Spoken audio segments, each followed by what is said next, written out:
but a pecan. Thick bitch, Puerto Rican. Take you out to Paraguay or California for the weekend. I'm with Sack and Juvie, so you gotta bring about 3. Hey loves, welcome back to my channel. So we're gonna be doing a super quick, easy, literally 5-minute DIY project. So pretty much you're gonna be needing some scissors, a chain. I got this from Walmart. And then also just any t-shirt that you want. This t-shirt that I have here, it's from Pretty Little Thing, so it already came as a crop top. So it's super easy to work with. If you want to just do any other t-shirt, you can just literally cut the bottom off or how short you want the top to be and just cut it in half. So with here, it does have like a little neck lining that was shaped as a V. I just cut literally down the middle, and now I'm just going to take in probably about an inch or two off, just so I can have space enough to tie the chain going up like a shoelace. So I'm just taking about a half an inch. You literally don't even have to measure this. It's super easy, you guys. Like, I literally start cutting up all of my t-shirts because this is so easy. So I'm just doing both sides the exact same, taking out extra fabric. Like I said, again, it's about 1 inch to 2 inches. It's okay if you mess up on this project. It's extremely easy. Now I'm just going to go ahead and try the top on to see how far it's going to be. It wasn't really that far because I did have a t-shirt on, of course, under that. So it worked perfectly fine. So here I'm just using a gold Sharpie just so it can show up on the shirt. And where I'm pretty much just spacing out where I want my holes to be, I literally just use 2 fingers, and I think I probably made about 5 holes. And I'm just marking it with the marker, and then that's where we're going to make the holes with the scissors.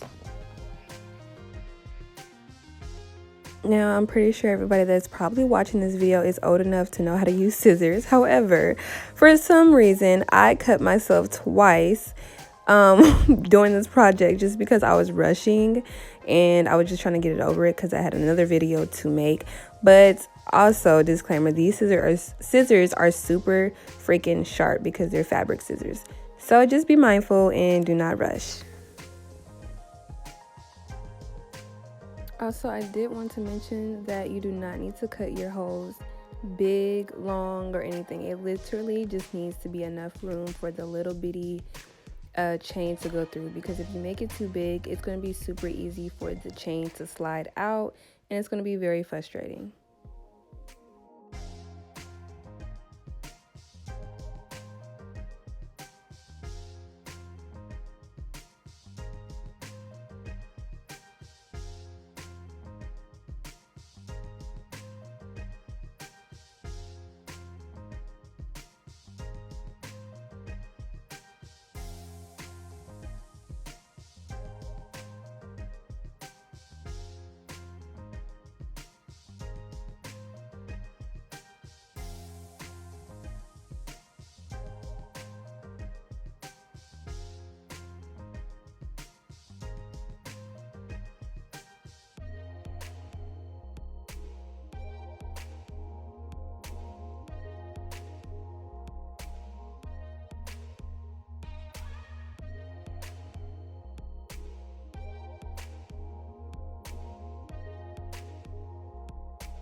And that completes the final look of this video. I hope you guys did like this video. Make sure you give it a big thumbs up, leave a comment down below, and also do not forget to subscribe. I'll see you guys next time. Bye. It, I probably take 'em.